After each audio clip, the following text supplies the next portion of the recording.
काशी हिंदू विश्वविद्यालय के दृश्यकला संकाय के अहिवासी आर्ट गैलरी में आज 3 पीढ़ियों के छायाचित्रों की प्रदर्शनी का उद्घाटन किया गया। वरिष्ठ छायाकार सुरेश्वर त्रिपाठी, उनके पुत्र विनय त्रिपाठी और विनय की 2 पुत्रियां मान्या त्रिपाठी और अनी त्रिपाठी की छायाचित्रों की प्रदर्शनी लगाई गई है।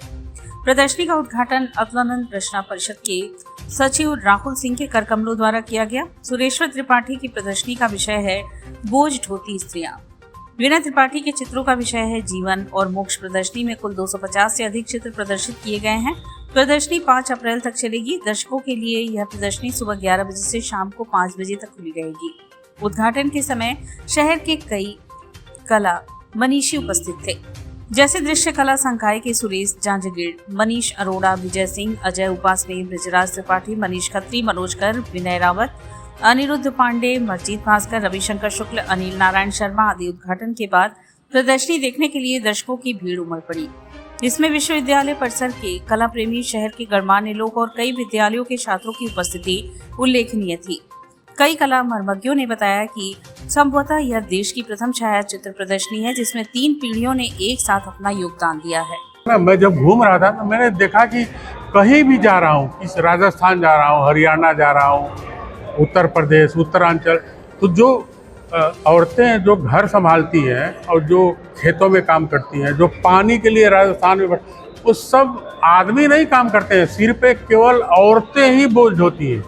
कहीं भी आदमी हमको नहीं मिले बोझ ढोते हुए। ये कोई समस्या नहीं है, ये मैंने दिखाया, ये जीवन शैली है।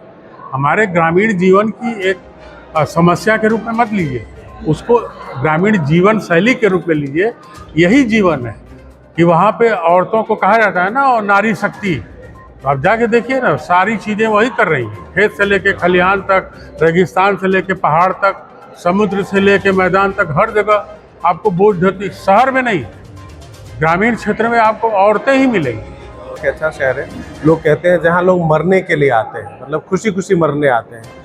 और 2 प्रमुख घाट हरिश्चंद्र और मणिकर्णिका, जब आप वहाँ जाएंगे तो सबसे ज़्यादा जीवन वहाँ आपको मिलेगा। वहाँ कोई चीज़ रुकती नहीं। आपने देखा होगा भेड़, बकरी, कुत्ते, मुर्गी सब टहल रहे हैं, घूम रहे हैं, दुकानें भी चल रही हैं, लोग चाय पी रहे हैं। और यहाँ परंपरा है, लोग जब लाशों को लेके आते हैं तो 150 लोग एक साथ आते हैं, और जब सारा क्रियाकर्म हो जाता है तो लोग मिठाई उठाई खाते हुए जाते हैं। तो उससे जीवन रुकता नहीं। वो एक संदेश देता है कि चाहे कोई भी माहौल हो, कितना भी गमगीन हो, लाइफ चलती रहती है। और पूरी दुनिया में लोग इस चीज़ पे आश्चर्यचकित होते हैं कि इस तरह की चीज़ें भारत में ही संभव है, और ख़ासकर बनारस में, जहाँ मृत्यु भी एक उत्साह के तौर और उत्सव के तौर पे लिया जाता है। देश में पहली बार ऐसा हो रहा है। और जो थीम लिया गया है, सबसे पहले विनय के पिताजी, आपने जो थीम लिया है बोझ उठाती औरतें, और पूरे देश का भ्रमण करके इन्होंने हर जगह जा कर के ये देखा है किस प्रकार से सही में औरतें हमारे यहाँ वो हैं जिसको हम कहते हैं संगिनी,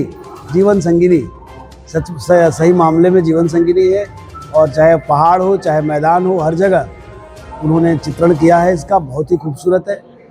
जीवन को दर्शन देने वाला हमारा जो वाराणसी, काशी जिसको हम कहते हैं मुक्त क्षेत्र है, उस मुक्त क्षेत्र को किस प्रकार से फोटोग्राफी के माध्यम से विनय जी ने चित्रित किया है।